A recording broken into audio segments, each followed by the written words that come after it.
Hello everybody, this is video 1 out of 5 showing my first official USCF chess tournament. And when I say official, I mean I have my own official USCF rating. I had a previous USCF tournament before this, but the games weren't really that interesting as I was playing many lower rated players due to my provisional rating. But here we have some really interesting games here. So I'm white, I'm 915 USCF, and my opponent is black, he's 1014 USCF. So here we go d4. Let me move this d4, right? To open up some lines here. My opponent plays d5, and I play, instead of like c4, right, the Queen's Gambit or Bishop f4, I play knight f3, Zucker variation. I used to like playing these more maybe quote unquote boring openings, which are really good for a positional advantage. So here my opponent plays Bishop f5, right? And this is a good move, but the thing is, this bishop is defending this b7 square, but now it's not defending the b7 square anymore. So now I'm thinking of ideas like queen b3 to attack this pawn. And how do we do that? By moving the c pawn. So I instantly played c4. And the point is, if black takes, we have knight c3, threatening pawn e4, and we also have like queen a4 forking ideas here, attacking the king and maybe even recapturing if necessary. So knight f6 happened in this position, defending the pawn. So then here I played e3, right, because I don't want to move my bishop out too much because this pawn will be undefended. So I played e3, and this is the Kali system. This is the anti-Kali variation. The Kali system comes after e3 here, and the system here is you have knight f3, e3, d4, and then your goal is just to develop and have a really solid position. And this bishop is meant to stay down here instead of go out, like in the London system. So that's the Kali system for you. So e3, knight c6, and this is not really a good move. I don't like playing knight, like the move knight to c3 or knight c6 before moving the c pawn. But in this case, right, if you move the c pawn, you might get this very weird pawn tension scenario, right? So instead we have knight c6, right, developing a piece. And the thing here is that you're threatening knight b4. So let's say I play knight c3, right?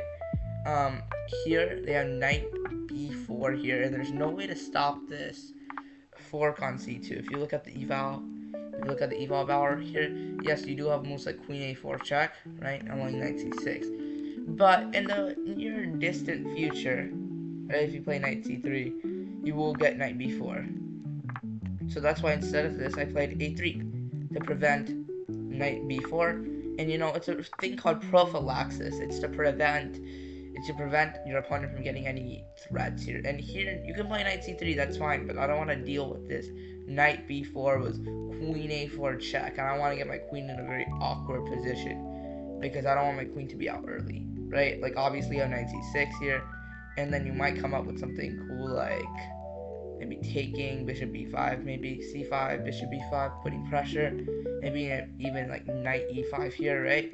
This could be good, but instead I chose to play a3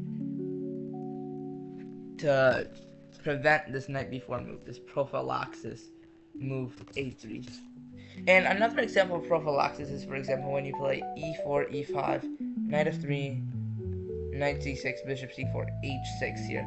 In this example, it's not that good because the goal of h6 here is to prevent the fried liver, right? Knight g5 after knight f6. So h6 in this position, it's called the anti-fried liver. I mean, it's good to an extent, but you can develop another piece, right? You can play pawn d4, and it's usually not a good opening, right? Just play bishop c5, right? But in this case, this prophylaxis, it's better, right? a3, because knight b4 is actually a critical threat. You can't really defend it with moves like e4 or bishop d3, as the knight's going to be covering those. Anyways, enough about prophylaxis. We have e6, and now I went for knight c3 and queen b3.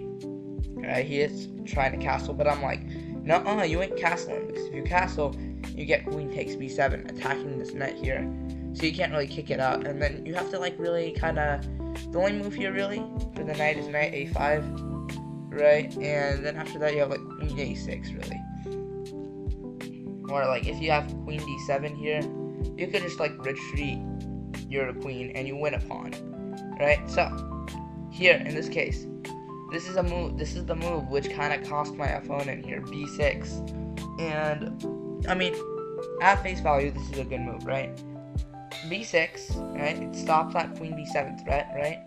And you can't really do anything about it, right? If you play something like maybe knight a5, maybe you can like check, right? And then somehow do something again, right? Obviously in this position you have c6, but yeah. But the disadvantage here is that this weakens the knight on c6, right? And that means I can do some pinning tactics. And this, if you look at the eval board now, it's in my favor, right? Except the move queen a4, pinning the knight to the king. And if you play moves like king d7, of course, that no one's gonna do that because of knight e5 to fork. Here, if you play queen d7, you take, attacking the knight. And after you take, you have bishop to b5, pinning this knight to the queen and also the king, right? And you're basically lost here. And even if you play something like queen d6, for example, right? You can play something like pawn c5 after you take, bishop b5 here. In the pin, it's still there, and you're also threatening a fork with the rook and the king here. So you're basically screwed, right? You're basically screwed. But after b6, I did not play queen a4. I did have an idea, but I did not want to just instantly bring the queen here. I decided to capture first, right? Capture the pawn, attacking, and he obviously has to recapture. Then I played the move bishop b5, right? Opening up this line for my bishop, right? And it's better to have a pin with more of a, like a minor piece than a major piece like a queen, right? So here, he could have played bishop d7, right? That would have been good. But then I could have played knight takes d5 since that cuts the queen's protection of the pawn because of the bishop. And after takes, you have takes, putting pressure on this knight, and there's no real way to really defend it, right? So instead here, he played queen d6, right? I would have played bishop d7, right? It wouldn't have been as bad, right? But queen d6, right? And here I played knight e5, putting more pressure onto the pin piece. He played bishop d7, but here I had a tactic. And can you pause the video and find out what the tactics is? The tactic is the move. Can I just annotate this? Can I just get my glory? Can I get my glory here? Knight takes d7. Brilliant move. Bishop d7. Knight takes d7. I'm kidding. It's a pretty basic tactic. But knight takes d7. And if you play knight takes d7 here, queen a4. And you have this pressure. And of course, I mean, if you look at the eval here, it's pretty much, it's better, right? Because of this. But the thing here, knight takes d7 here. If you take with the knight, right? You have queen a4, putting pressure, right? Along knight b8. We also have to move queen takes d5, right? Or even knight takes d5, right? You have this removal of that guard. Right, so instead of knight takes d7, he played queen takes d7 here. And now, I play queen a4, and there's no way to stop this attack. Right? So here, if I took, it would pin the queen to the king, and make my opponent lose his king as well. I mean, queen as well. So, he castled queenside, thinking that would stop it, but I have bishop takes c6, queen d6, mate into here. Right? Getting for this attack. Mate into 1, 2. Boom, right? Checkmate. With my opponent, right? And I feel like this was a pretty quick game. It was just putting pressure. It was just taking advantage of this weak knight here. Just putting a lot of pressure onto it, right? Taking and moving here, right? And then after he castled, I just took advantage of that, right? So you always have to remember, this is a tactic, piling up on the pinned piece. What is the pinned piece here? It's not pinned yet, but piling up on the loose piece, right? Or the pinned piece. You take, and now it's pinned, right? He defends, right? With his queen. No, you pile up on it. You put more pressure. You put more pressure on that pinned piece, right?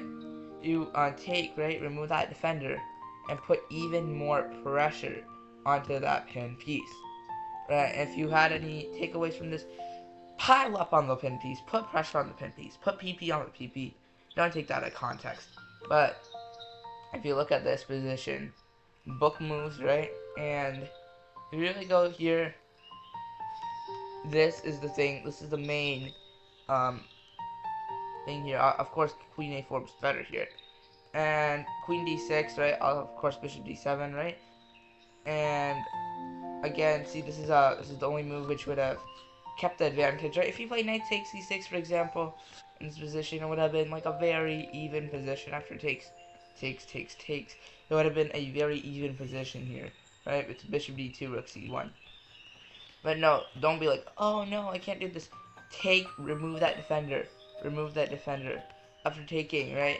After taking this, just put more pressure on that pin piece. And after casting, put more on the pin piece. And just like, boom. And just checkmate, right? Checkmate this. Checkmate this king, right? So overall in this position, I feel like you should take away piling up, right? Just make sure to pile up on the pin piece, right?